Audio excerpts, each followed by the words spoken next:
तिला मोठी बातमी बीडमध्ये ओबीसींचा आज एल्गार मेळावा होतोय आणि अगदी थोड्याच वेळात या मेळाव्याला सुरुवात होणार आहे।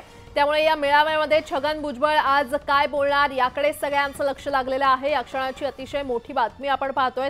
बीडमध्ये ओबीसींचा हा एल्गार मेळावा खरतर पार पडतोय आणि अगदी थोड्याच वेळात या मेळाव्याला सुरुवात होणार आहे। मंत्री छगन भुजबळ यांच्या नेतृत्वाखाली हा मेळावा पार पडतोय। त्यामुळे मंत्री छगन भुजबळ आज नेमकं काय बोलणार याकडे सगळ्यांचं लक्ष लागलंय आणि या संदर्भात अधिक माहिती देण्यासाठी आमचे प्रतिनिधी सुरेश जाधव थेट बीडमधून आपल्यासोबत जोडले गेलेले आहेत।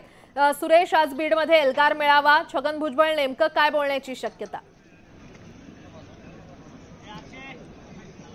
बीडमध्ये जी महाएल्गार सभा होते यामध्ये महत्त्वाची ज्या गोष्टी आहेत ती जरांगे पाटील यांची जन्मभूमी ही बीड आहे आणि याच बीडमध्ये मराठा आंदोलनाला हिंसक वळण लागल्यानंतर जाळपोळीच्या घटना घडल्या होत्या।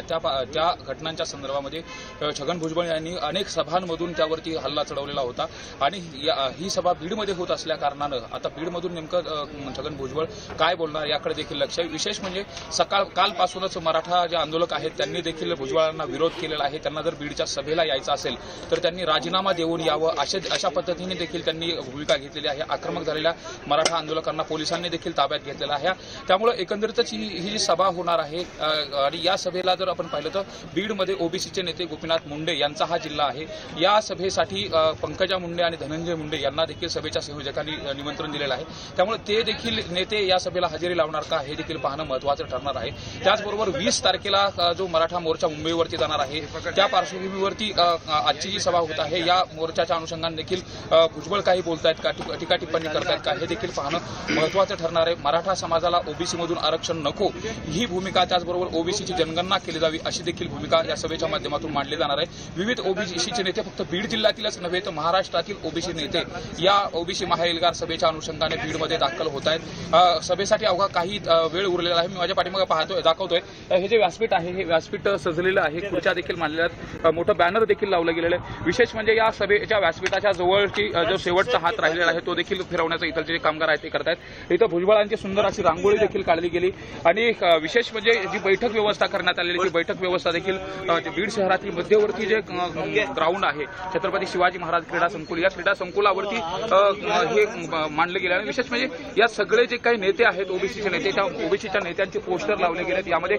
भाजप नेत्या पंकजा मुंडे असतील त्या या अगोदरच्या कुठल्याही मेळाव्याला हजेरी त्यांची नव्हती। त्याचबरोबर ज्येष्ठ नेते जे दत्त क्षीरसागर ओबीसीचे नेते त्यांची देखील हजेरी नव्हती।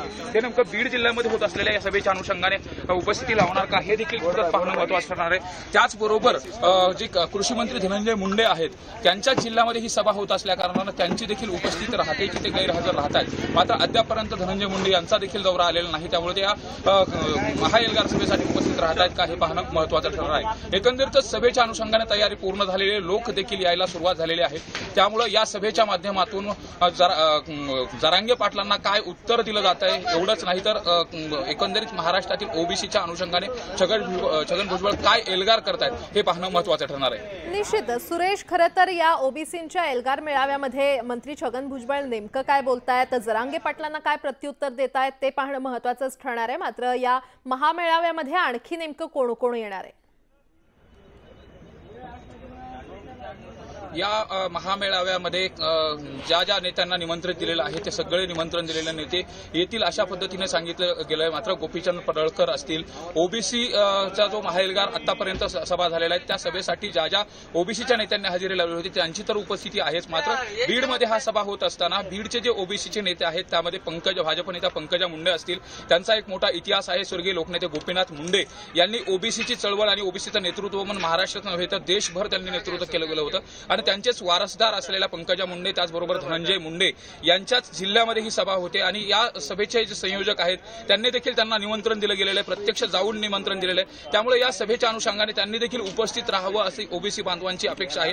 त्याबद्दल छगन भुजबळ यांनी देखील सांगितलं होतं की जे ओबीसीचे नेते येत नाहीत त्यांनी देखील या सभेच्या अनुषंगाने येणं गरजेचं आहे। त्यामुळे एकंदरीतच या सभेच्या माध्यमातून महाराष्ट्रातील जे ओबीसी नेते आहेत ते तर या ठिकाणी येणारच आहेत, पण बीडमधील विशेषतः बीडमधील जे ओबीसीचे नेते आहेत त्यांच्याकडे जास्त महाराष्ट्राच्या नजर आहेत। बरं सुरेश, वेळोवेळी अपडेट तुमच्याकडून घेत राहू। तुर्तास धन्यवाद या सविस्तर माहितीसाठी।